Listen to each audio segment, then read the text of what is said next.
Good morning everyone, চলে এসেছি আবার একটা নতুন ভিডিও নিয়ে। সকাল সকালে ঘুম থেকে উঠে পড়েছি। আজকে বাইরের রোদটা তো একদমই ভীষণই খারাপ।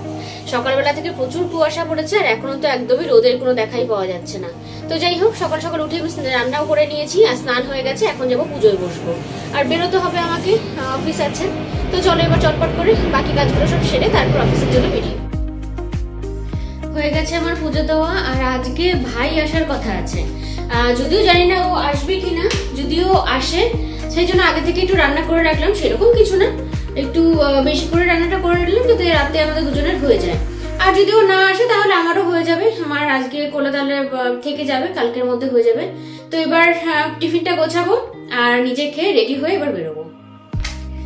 চলো রেডি হয়ে গেছে, এবার চলো বেরোবো সারা দিনের জন্য। আবার সেই রাতে ডিউটি থেকে বেরোতে হবে, আর কিছু তো করার নেই, এখন তো যেতেই হবে। চলো সবকিছু রেডি আমার হয়ে গেছে অলরেডি। সারা দিন পরে এই বেরোলাম আমি অফিস থেকে। এবার বাড়ি যাব, ছোটোখাটো টুকটাক কিছু কেনাকাটার আছে সেগুলো নিয়ে বাড়ি যাব। আর রাস্তা দেখে নিয়েছি ফুচকা, ব্যাস আর কি নিজেকে কন্ট্রোল করতে পারি, তাই দাঁড়িয়ে পড়লাম একটু ফুচকা খেয়ে নেব। আর ভাই সকালবেলা বলেছিলাম না আসার কথা, তো ভাই ফোন করেছিল ও আসছে। তো ও যেহেতু আসছে একটু মিষ্টিটাও সঙ্গে নিয়ে যাই, কারণ ও খেতে পারবে রাত্রে, কারণ এসে ওর খিদে পাবে প্রচণ্ড। কিনেছিস? ফোন কিনেছিস?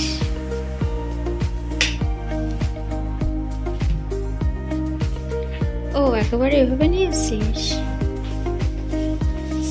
নতুন ফোন? পুরোনোটা দিয়ে দিয়েছিস? পুরোনোটাও রেখে দিতিস, নতুনটাও করতিস? বাবা এটা ভীষণ হালকা পাতলা। হ্যাঁ সেটাও তো ঠিক, টাকার মতো নিয়েছে। এমনিতে তো কিছু বোঝার নেই। নতুন ফোনের জন্য ট্রিট দে।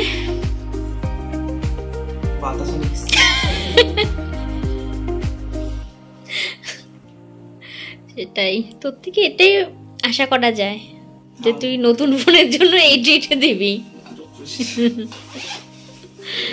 চা খাবি তো? একেবারে দুজনের জন্য চা করে নিলাম। আমার অনেকক্ষণ ধরেই চা খেতে ইচ্ছে করছিল, তো বাড়ি এসে একবার চা খাই, যেহেতু ভাই খাবে, ভাইয়ের জন্য ওয়েট করছিলাম, তো ও আসলে একেবারে দুজনে মিলে খাবো। আর এদিকে দেখো, উনি তো নতুন ফোন পেয়ে আর সেটাকে ছাড়তেই চাইছে না, সেটার নিয়ে এখন অনেকক্ষণ ধরে উনি সময় কাটাবে। তো সেটা আমি এখন কিছুতেই করতে দেবো না, কারণ আজকে এসছে মানে একটু সময় থাকবে, সেটুকু সময় জমিয়ে বসে দুজনে মিলে একটু আড্ডা দেবো আর চা খাবো। এরপর তো রাত হয়ে গেলে তো আমাদের খেয়ে দিয়ে শুয়ে পড়তেই হবে। রাতে খাবার তো আমি রেডি করেই রেখেছিলাম, শুধুমাত্র একটু পরোটাটা করব, ব্যাস তাহলেই হয়ে যাবে। আর সকালবেলার দিকে যদি মোটামুটি খাবারটা বানানো থাকে না, তাহলে সারাদিন ডিউটি করে আসার পরে আর সেরকম কোনো কিছু প্রবলেম হয় না। ছোটোখাটো যেটুকু কাজ থাকে সেটুকু, ভাত বা রুটি যেটুকু করার থাকে সেটুকু করে নিলেই হয়ে যায়। সেই জন্যই যাওয়ার আগে সবটা মোটামুটি গুছিয়েই গিয়েছিলাম।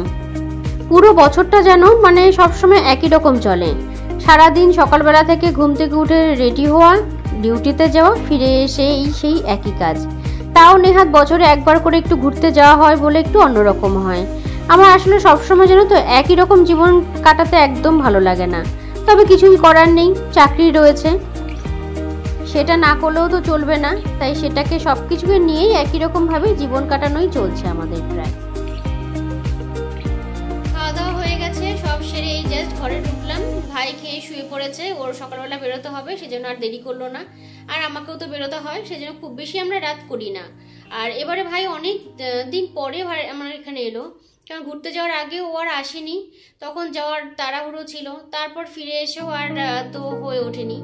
তো যাই হোক, মাঝে মধ্যে আসলে বেশ ভালোই লাগে, আমারও সময় কাটাতে বেশ ভালো লাগে, কারণ অফিস থেকে ফিরে এসে তো আমি একা একাই থাকি, নিজের ঘরের কাজ করি, যা কিছু করি। তো কেউ একজন আসলে বেশ কথা বলার সময় পাওয়া, মানে সময়টা কাটে বেশ ভালোভাবেই। তো যাই হোক, চলো এবারে এখন আর রাত করবো না, এবার শুয়ে পড়তে হবে, কালকে সকালের জন্য রেডি হতে হবে। তো চলো আজকের ভিডিওটা এই পর্যন্তই, দেখা হবে আবার একটা নতুন ভিডিওতে।